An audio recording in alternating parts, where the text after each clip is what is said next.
Hello, family, and welcome to Claudia's Corner Guide to Fixing Family Finances. Wow, that's actually a really long title, but it is what it is.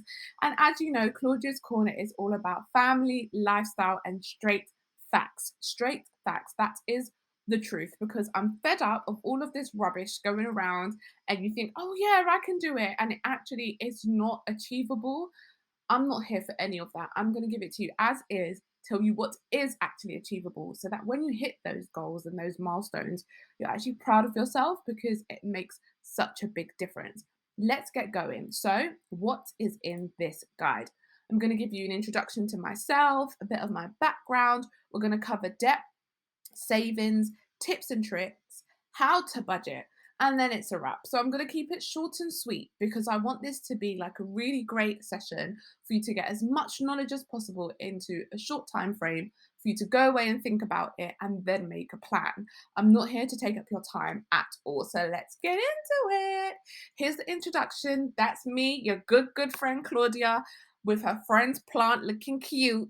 And I literally thought I'm going to give you a bit of background about me. The goal of this is to literally turn chaos into clarity. I feel like money is such a taboo sometimes. People don't know what they're doing. I put out like a poll the other day, and some people like, I just go over the flow. But there's so many things to think about financially day to day, cost of living, gas, electric, all of that stuff. But as parents, we actually need to be forward thinking. It's not about you anymore, babes. It's about you and your kids and how in the future you want to turn around 15 to 20 years and say, well, done. I actually put that investment in, I made a saving, or I bought that property. You want to be happy with the choices you make today. And so, before we continue, make sure you subscribe to my YouTube channel, Claudia's Corner, and follow me on Insta, Claudia Amma __, because for some reason someone else has that name. And keep in the loop with things that I put out. My background. So I've worked in accounting and finance for 10 years. Yes, I'm old, but we're not going to talk about that. Number two, I am a homeowner. I became a homeowner at 26. And I'm saying that not to brag. I'm actually saying it to tell you it is more than possible for you to be a homeowner. These are not large goals. These are normal goals that you should have if you wish. It's possible for everyone. And I also have investments in stocks and shares. I have ISAs open and I also invest in index funds. So I'm not the kind of person that's going to I'm not going to come and talk to you about like cryptocurrency and like how to trade daily. Like, no. This is stuff that all of us, I believe, should be doing as a basic thing. Like, I feel like everyone should know about this because I'm reading articles where people are like, oh, I'm 70 years old and I'm a millionaire because I invested in a certain stock and share. So, hello, me too. That's definitely what I'm going to do.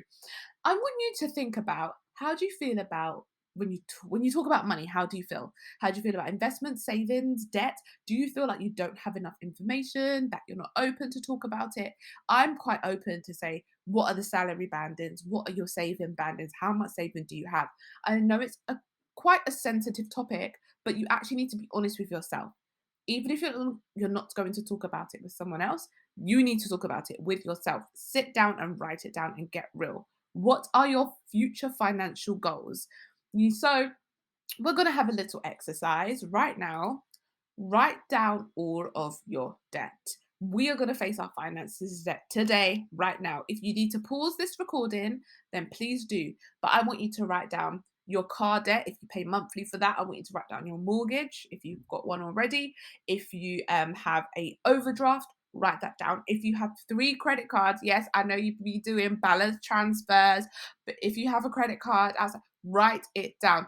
All these people that had overdrafts when they were a student and it was interest free, now you're not a student, write it down because it's real. You need to face it. You need to know actually what is my debt and you're going to tackle it. You have to. Your kids cannot be coming into this.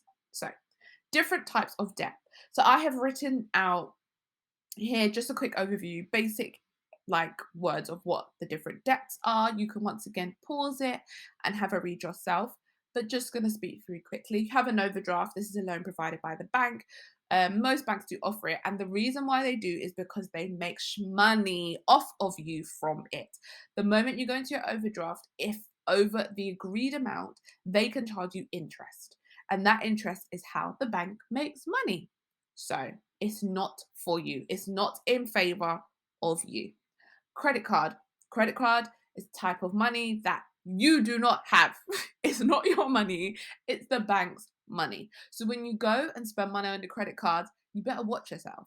The thing is, there's good debt and bad debt. If you have a credit card to, I guess, for your, what's the word, your credit score, which is something you need in this life to buy a property or to even take out a mobile phone contract, what you could do is spend a small amount on it monthly and pay it back monthly. Do not carry it over. But if you're out here buying shoes and buying dress and all that kind of stuff and you can't actually afford it, your salary does not cover it, you are setting yourself up for a fail. Do not use it for that. A bank loan is obviously given to you if needed for something big, whether it be education, extension to your house, or so on. So it can be used for great things.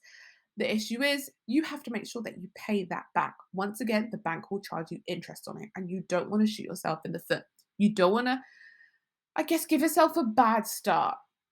So make sure you can afford it. And then a cash loan. These I would stay away from. They have the highest interest rate. They lend you £20 and they literally get £100 back. It's not worth it. Have this mindset. If you do not have the money, you can't afford it. It is not for you right now. And I say right now because I know our income can go up. Money can come into our lives in different ways, shape, and form. So just don't do it to yourself. So unless there is a strategy for debt, it is bad. So the other side of debt is savings. I'm going to read you these savings stats because I think it's really important to think about this and think, do you fall into these categories? This is not a judgment session. This is not time for me to be like, what have you done with yourself and with your money? But I want you to realize that this is not where you are meant to be. This is not the position you are meant to be in. Your finances should be flourishing, it should be overflowing. You should be in a place of giving and blessing. So if you're not, let's have a real think about this. Number one in 10 Brits, so 9%, have no savings at all. I'm not being funny, but if this is you, I'm glad you're watching this because you need a wake up call. This is not acceptable. It's not. It's not. If you've got a normal salary, let me just rein it in a bit actually. If you've got a salary and you get paid on a monthly basis, you should be living within your means. And that includes saving. Number two, a third of Brits have less than £600 in savings. Okay, £600, fine. You know, that's fine. But can that cover your next month's rent? Can that cover your next travel card? Because from what I realized, 1 month travel card, London zone 1 to 5, whatever it may be, is 300 quid. So after 2 months, you ain't traveling nowhere. You're walking to London Bridge. 40.93% of Brits do not have enough savings to live for a month without income. I see 41%, but now I actually see 50%. Like, how can almost half of the population not have enough savings to live on without income for a month? A month is not long, 28 to 31 days. It's actually not that long. If this is you, like I said, I'm not judging you, I'm trying to wake you up. Around 1 in 5 adults in the UK has less than £100 in savings. Not being funny, but my baby Malaya, who's only 9 months old, has more than £100 in savings. And she was only brought into this world 9 months ago. And I want you to think about this. Reason I'm saying, as parents, we need to be thinking about our kids. What financial position do we want to put them in? We do not want them to be coming from a place of deficit. So, savings and investments. This is the next important bit. So, you have a normal savings account. This is with your normal bank. Open one. If you do not have one, open one. Put money in. Now, right now, I think the interest rate is something dumb, like 0.00001%. Like, you're not going to get much on it. But what this does, it gets you into the practice of taking money out of your normal day-to-day spending and putting it aside. You need to get into that. Number two, ISAs. So I've put this chart on the other side to show you what the thresholds are for ISAs. So in your stocks and shares ISA, you could put in 20k per year without being taxed. Lifetime ISA 4,000, junior 9,000, cash ISA 20,000. So there's requirements, but the key thing is you are not taxed. So if you put this money away, the government cannot come after you after the money.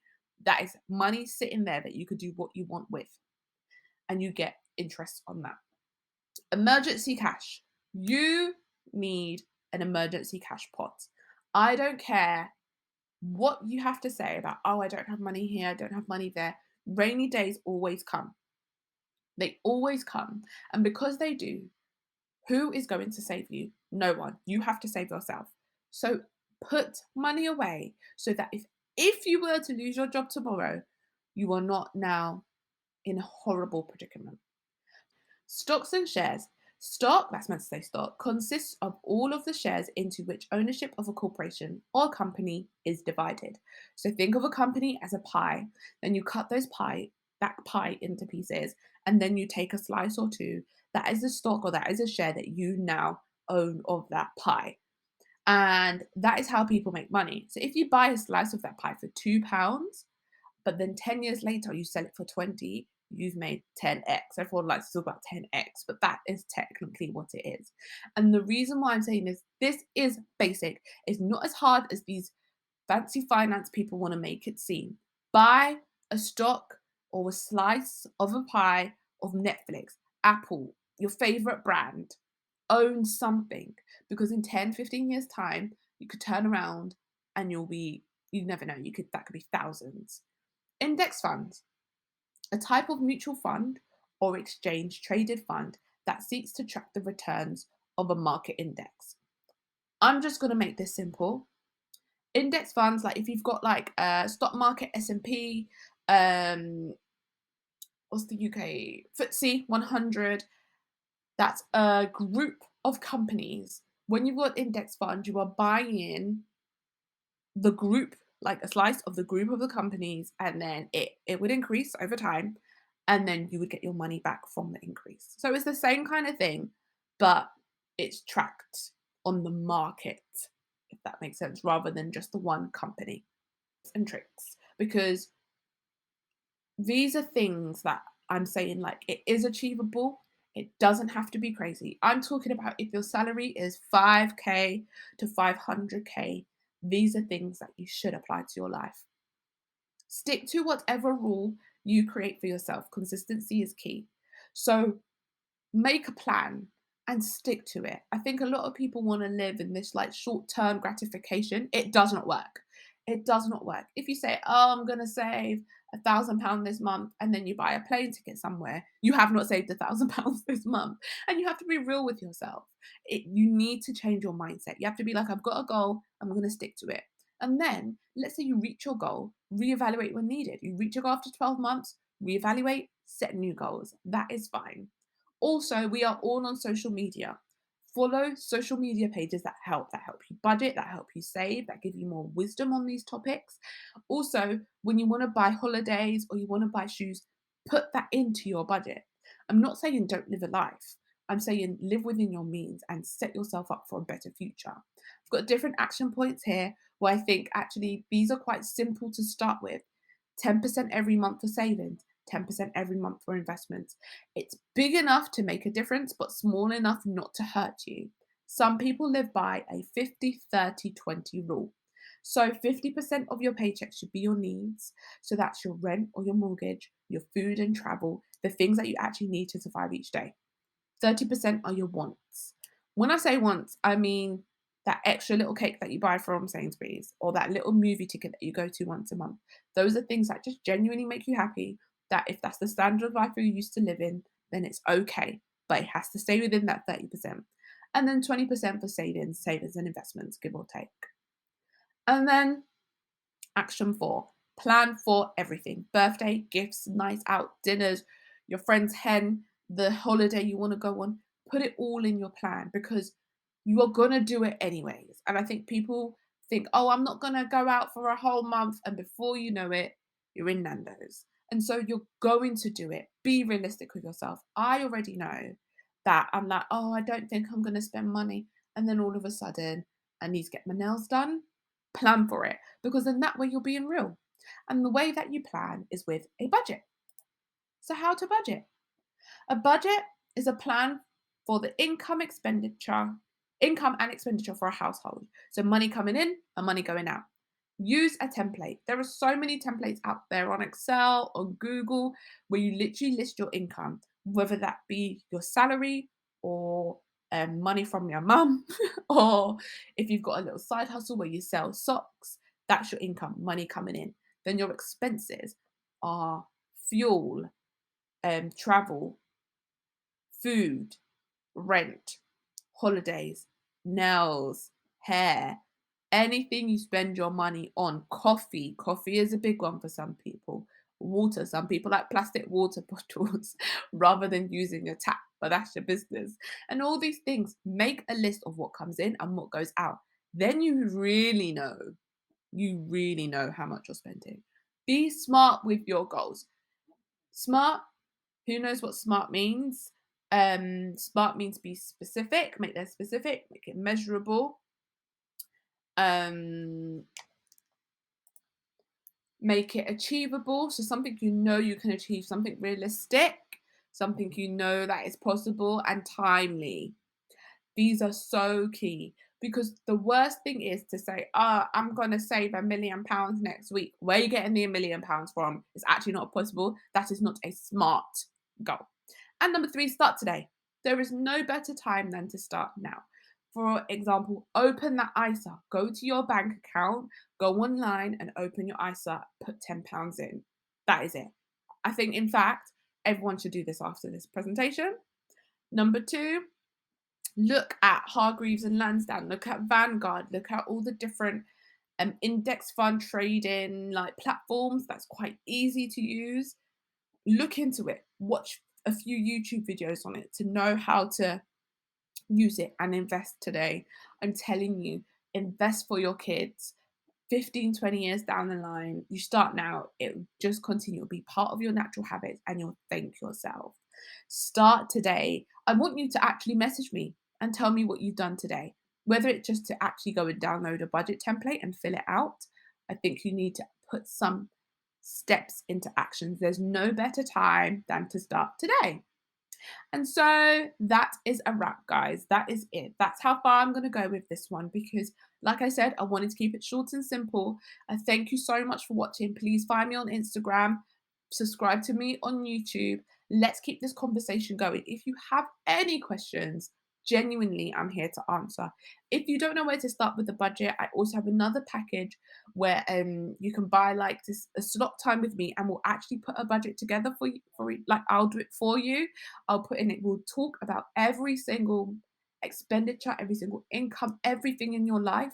We'll put it together. Then we'll set real goals for what you can achieve next. And then we'll take it that one extra step forward and we'll open an account. I will do it with you. I'm so passionate about getting all of us as parents into the right financial mindset, having the right financial literacy that we can make such great decisions for ourselves and for our kids that I'm literally here. I'm here to do it. Like I'm here to do it for you. I'm more than happy to do it. And I know for a fact, like it's risky, but without risk, there is no reward. You're probably looking at your salary right now and thinking, how is it possible? I've got no room to even pay for gas and electric of all the prices going up. I'm telling you, it is possible. Nothing is impossible. You just have to be strict. You just have to look within, as people say. But I genuinely appreciate your time. I hope this has helped. If you need any more information, hit me up. Like I said, I'm your good friend, Claudia, and have a great week.